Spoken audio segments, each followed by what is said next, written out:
안녕하십니까. 부동산 신문을 주는 공인중개사의 땅사고TV 임동성입니다. 고급 아파트 시세로 분양, 선지구, 다사라움, 강주도시공사와 갈등을 일으키고 있다는 소식입니다. 공공임대 아파트 분양을 두고 강주도시공사와 입주민들의 마찰을 빚고 있습니다. 입주민들은 분양가가 지나치게 높다고 반발하는 반면 도시공사 측은 법적 기준에 따른 것으로 문제가 없다고 맞서고 있는데요. 이 같은 갈등은 10년 공공임대 주택 분양가 산정 기준이기 때문입니다. 경기도 판교, 인천 등지에서는 법적 다툼으로 비화되고 있는 상황이고요. 10년 공공임대는 5년 공공임대 건설 당시 원가와 감정평가 종합 고려와 달리 분양가 산정 시 현 시세를 기반에 산출합니다. 주변 집값이 오를수록 분양가도 높게 뛸 수밖에 없는 구조고요. 제도적 개선으로 이루어지지 않으면 논란이 계속되고 있는 가운데 서민 주거 안정을 위한 공공임대 주택 취지가 무색하게 됐다는 목소리가 높습니다. 21일 강주도시공사와 강상구 손운지구 다사라움 아파트 조기 분양 협상단에 따르면 590여 세대가 거주하는 다사라움 공공임대 아파트는 10년 임대 후 분양 조건으로 지난 2015년에 입주가 시작됐는데요. 도시공사와 입주민들은 임대 의무 기간 절반 이상을 채우면 조기 분양이 가능하다는 규정에 따라 지난해 12월 중순께 입주민들을 대상으로 분양 절차에 들어갔습니다. 도시공사와 입주민 갈등을 분양가 기준이 되는 감정평가액과 하자보수 등을 놓고 시작되었는데요. 감정평가 결과 평균 분양가는 49제곱미터 21평 1억 5,100만원, 76제곱미터 30평 2억 2,600만원, 84제곱미터 33평 2억 5천만원 선으로 알려졌는데요.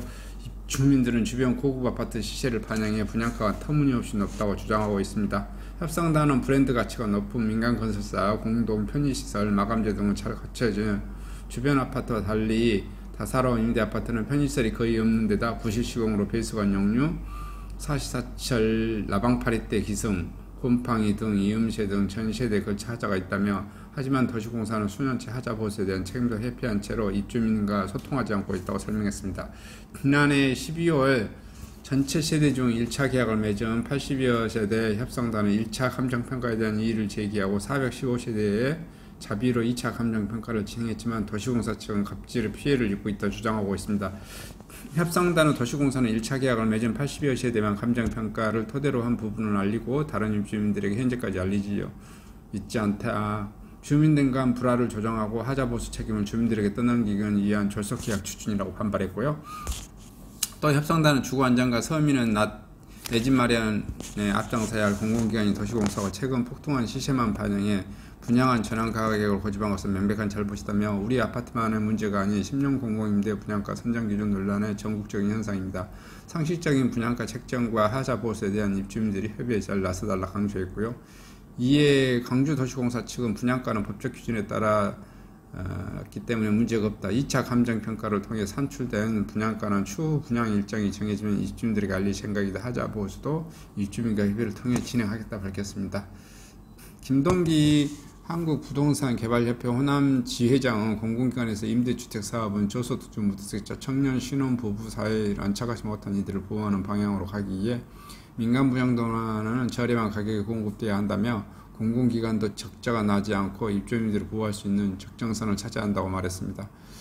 최근 이정원 강주시의원은 임시에서 강주도시공사는 지역민들의 지속적인 소송으로 갈등을 빚고 있다며 주민들이 주거부담 증가와 주거불안정을 가중시키고 있다며 시민들과 소송 갈등이 발생하지 않도록 적극적인 조직혁신을 모습을 보이고 시민 행복을 추구하는 지방공기업으로 거듭나야 한다고 지적하고 있습니다.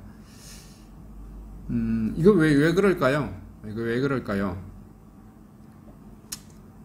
모든 조직은 이익을 창출하려고 하는 그런 게 있습니다.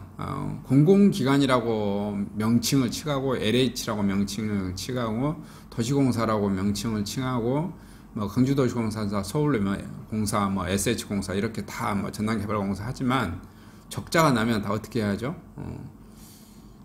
내 월급이 잘리고 내 월급이 감액되고 내 자리가 사라지고 내가 힘들어져요.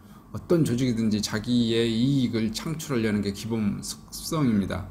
그래서 항상 이제 규정은 이렇게 서민들을 위한다고 책정을 해두고 사실은 나를 먼저 이렇게 이익을 볼 수밖에 없는 이런 시스템? 그리고 국가도 뭐냐면 무한정 이것을 제공해 줄 수는 없는 거죠. 아마 강주도시공사도 지금 적자를 안고 있을런지 LH 같은 경우는 120조 이렇게 넘게 적자를 안고 있으니까요. 계속해서 이런 적자를 끌고 갈 수 있는 것도 또 국가에서도 보존해 주지도 않고 있고요.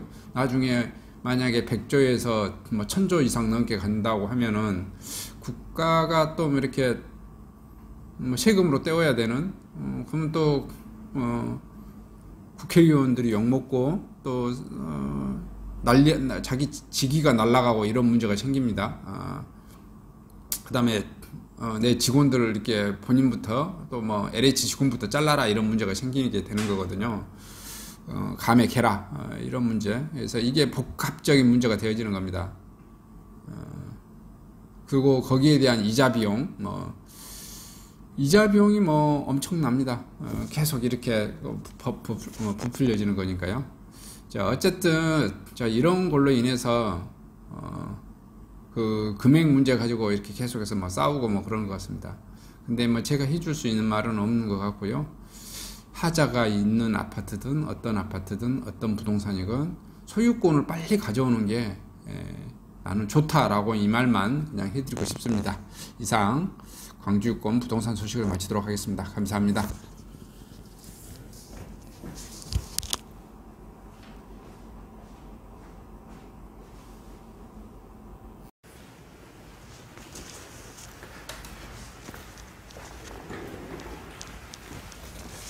안녕하십니까. 저는 네이버 카페 빛가람 혁신도시 카페를 운영하고 있는 카페직이고요. 카페 활동하고 있는 카페 부동산입니다. 나주 혁신도시에서 기반으로 하고 있습니다. 상가 토지 아파트를 전문적으로 하고 있고요. 또 삼성화재도 같이 활동하고 있습니다. 상가 통해서 임대차 매매하신 다음에 화재보험 같이 가입하시면 중개수수료 절반 정도 할인해 드립니다. 그리고 삼성화재의 그 의료실비, 운전자 보험, 자동차 보험, 화재보험, 적금, 치아보험, 연금보험, 상해보험, 통합보험, 자녀보험, 간병보험, 당뇨보험 이런 것도 모두 한꺼번에 취급하고 있습니다. 보험을 또 가입하게 되시면 또 이렇게 저를 통해서 상가 이렇게 임대차 내시고 하시면 네이버 카페 빛가람 혁신도시 카페에 홍보를 해드리고요. 유튜브에도 이렇게 홍보를 해드립니다.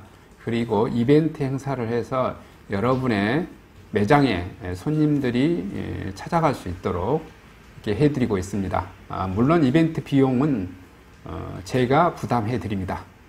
저를 통해서 많은 사업 같이 윈윈할 수 있도록 도움을 주셨으면 감사하겠습니다.